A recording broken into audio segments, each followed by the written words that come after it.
Bayangkan sebuah momen ketika dunia tiba-tiba terdiam, seluruh mata tertuju pada satu negara yang biasanya dikenal sederhana dalam diplomasi.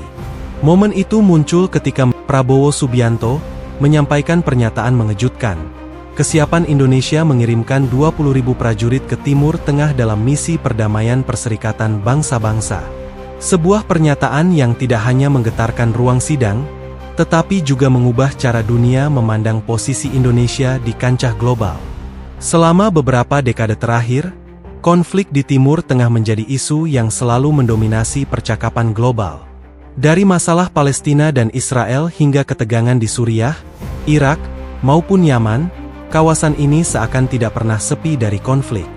Dalam konteks ini, negara-negara besar seperti Amerika Serikat, Rusia, dan Tiongkok sering dianggap terlalu membawa kepentingan sendiri, sehingga kehadiran mereka tidak sepenuhnya dipercaya oleh negara-negara setempat. Di sisi lain, Indonesia memiliki posisi unik. Sebagai negara dengan populasi Muslim terbesar di dunia, tetapi juga dikenal sebagai bangsa moderat yang berpegang pada politik luar negeri bebas aktif, Indonesia kerap menjadi jembatan yang diterima semua pihak. Tidak heran jika sejak era Soekarno hingga Susilo Bambang Yudhoyono, Indonesia sudah aktif dalam misi penjaga perdamaian PBB, dari Kongo hingga Lebanon. Namun, keaktifan itu biasanya hadir dalam skala terbatas. Indonesia sering mengirim ribuan pasukan Garuda, tetapi jumlahnya relatif moderat dibandingkan dengan negara-negara besar lain. Oleh sebab itu, ketika Prabowo menyatakan kesiapan mengirimkan 20.000 prajurit sekaligus, skala ini dianggap luar biasa besar dan menandai peningkatan peran Indonesia secara signifikan di tingkat global. Pernyataan ini muncul di tengah situasi di mana solidaritas antar negara Islam sering dipertanyakan. Israel masih mendapatkan banyak kritik karena kebijakan yang dianggap keras terhadap Palestina, sementara Iran merasa sering ditinggalkan oleh negara-negara tetangganya. Dalam momen seperti itu, suara Indonesia hadir sebagai energi baru yang menyuarakan solidaritas, keberanian, dan tekad untuk menjaga perdamaian, tanpa harus terjebak pada blok kepentingan tertentu. Kejutan itu terjadi dalam forum internasional ketika Prabowo Subianto menyampaikan pernyataannya. Ruang sidang yang biasanya penuh dengan formalitas diplomatik mendadak hening. Delegasi dari berbagai negara tercengang mendengar angka 20.000 prajurit yang siap diberangkatkan. Tidak ada yang menduga bahwa Indonesia, negara yang biasanya tampil sederhana dalam diplomasi, tiba-tiba menunjukkan kesiapan luar biasa. Bagi banyak pengamat, pernyataan itu bukan sekadar retorika politik. Prabowo adalah seorang mantan jenderal. Ia memahami secara teknis apa artinya mengerahkan pasukan dalam jumlah besar. Pengalaman panjangnya di dunia militer membuat kata-katanya terdengar lebih meyakinkan, seolah bukan sekadar janji kosong, melainkan sebuah komitmen nyata yang bisa dieksekusi. Di saat yang sama, negara-negara tetangga seperti Malaysia terlihat terdiam. Dalam forum tersebut, Malaysia tidak memberikan pernyataan yang sebanding, sehingga banyak analis menilai bahwa pergeseran kepemimpinan diplomasi di Asia Tenggara mulai jelas terlihat. Indonesia, dengan langkah besar ini, menegaskan diri sebagai aktor utama, sementara negara lain hanya menjadi pengamat. Momentum itu pun langsung menjadi headline di banyak media internasional. Tidak sedikit yang menilai bahwa Indonesia baru saja naik kelas. Dari sekadar negara berkembang dengan politik luar negeri yang hati-hati, kini berubah menjadi negara yang berani tampil sebagai penengah dan penjaga perdamaian global dengan aksi nyata. Secara geopolitik, langkah Indonesia ini memiliki bobot besar. Di Timur Tengah, kehadiran pasukan dari negara-negara Barat kerap dipandang mencurigakan. Mereka dianggap membawa agenda politik, energi, dan militer yang lebih menguntungkan kepentingan domestik masing-masing.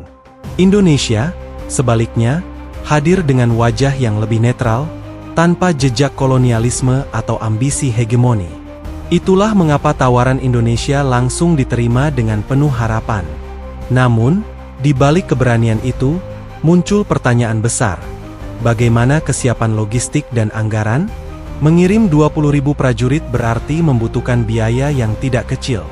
Mulai dari transportasi, perlengkapan, gaji, hingga koordinasi dengan pasukan PBB di lapangan, semuanya memerlukan dana triliunan rupiah. Meski begitu, pernyataan Prabowo lebih menekankan pada aspek niat dan keberanian sebagai modal utama, sembari meyakini bahwa dukungan internasional akan datang jika Indonesia serius. Dari sisi ekonomi, kontribusi besar dalam misi perdamaian bisa memberikan dampak positif bagi citra Indonesia. Negara yang berani mengambil tanggung jawab global biasanya akan mendapatkan posisi tawar yang lebih tinggi dalam diplomasi ekonomi. Misalnya, akses lebih luas ke pasar Timur Tengah, peluang kerjasama energi, hingga investasi strategis yang dibutuhkan Indonesia untuk mendukung pembangunan. Selain itu, langkah ini juga memperkuat citra Indonesia sebagai bangsa yang konsisten dengan amanat konstitusi, ikut melaksanakan ketertiban dunia berdasarkan kemerdekaan, perdamaian abadi, dan keadilan sosial. Dengan kata lain, ini bukan hanya keputusan politik semata, tetapi juga cerminan identitas bangsa yang berlandaskan pada prinsip moral dan kemanusiaan. Bagi Indonesia, dampak langsung dari pernyataan ini adalah peningkatan rasa percaya diri sebagai bangsa. Selama ini, Indonesia sering merasa sebagai negara berkembang yang posisinya terbatas dalam diplomasi global. Kini, dengan langkah konkret mengirim pasukan dalam jumlah besar, Indonesia menunjukkan bahwa ia bukan sekadar pengamat, melainkan pemain aktif di panggung dunia. Di dunia internasional, respons positif datang dari banyak negara. Timur Tengah, khususnya, melihat Indonesia sebagai sahabat yang benar-benar peduli, bukan pihak yang sekadar mengejar kepentingan ekonomi atau militer. Sementara itu, negara-negara Barat pun cenderung menyambut baik, karena kehadiran Indonesia bisa mengurangi beban mereka dalam misi perdamaian, sekaligus memperkaya representasi dari dunia global selatan.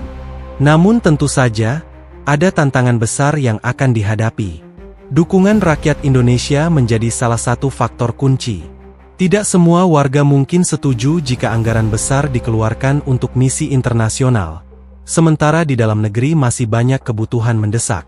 Oleh karena itu, pemerintah perlu mengomunikasikan bahwa ini bukan sekadar pengeluaran, melainkan investasi jangka panjang untuk posisi strategis Indonesia di masa depan. Bagi dunia, kehadiran Indonesia dengan jumlah pasukan yang signifikan bisa menjadi katalis perubahan. PBB mendapatkan mitra baru yang kredibel, Timur Tengah memiliki penengah yang bisa diterima semua pihak, dan Asia Tenggara melihat lahirnya kepemimpinan baru yang tidak hanya retorik, tetapi juga praktis dalam menjaga perdamaian. Jika pernyataan ini benar-benar diwujudkan, Indonesia berpotensi menorehkan sejarah baru dalam kiprah pasukan perdamaian.